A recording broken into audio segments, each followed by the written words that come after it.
This week, the Tackle Box is brought to you by Cabela's, America's foremost outfitters.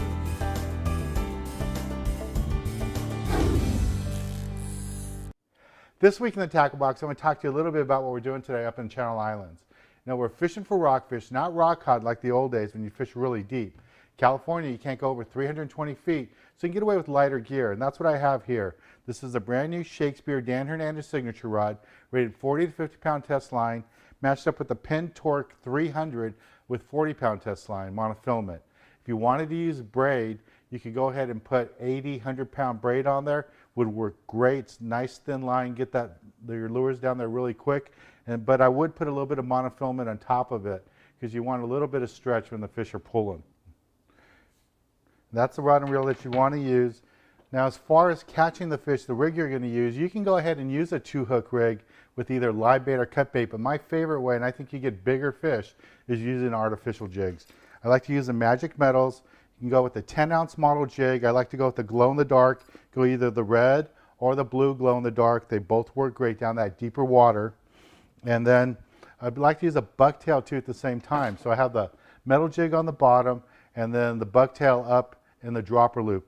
So the way you tie this up really quick is you just take your dropper loop rig, put your bucktail in the center of it, and instead of putting a single hook there, we're going to put the bucktail, B52 bucktail, just slide that bucktail right through the loop. And before you cinch it down, you want to wet it. And then on the other end, go ahead and tie on the metal jig. And you can use any knot that you like.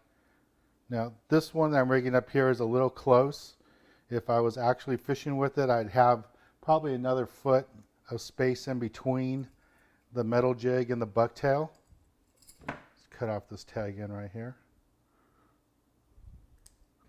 And this is the way it would look. You'd have your metal jig right on the bottom in the rocks, right off the structure where those big lingcod and the big rockfish live. And then dangling above it would be your B52 bucktail. And you just want that in the current. And again, we're using the bucktail because if you had a single hook, fish bites off that squid, bites off that anchovy, that hook's just dangling there, you're not going to get bit. But because of the bucktail, it's going to flow around down there in the water and it's going to attract fish. And the fish are going to come hit it.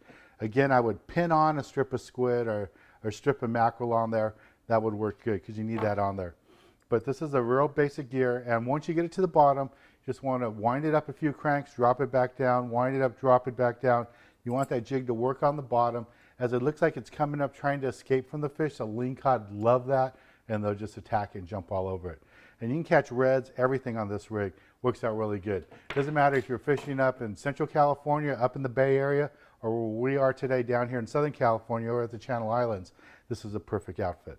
Well, let's get back on the water and show you more exciting action right here on Sport Fishing.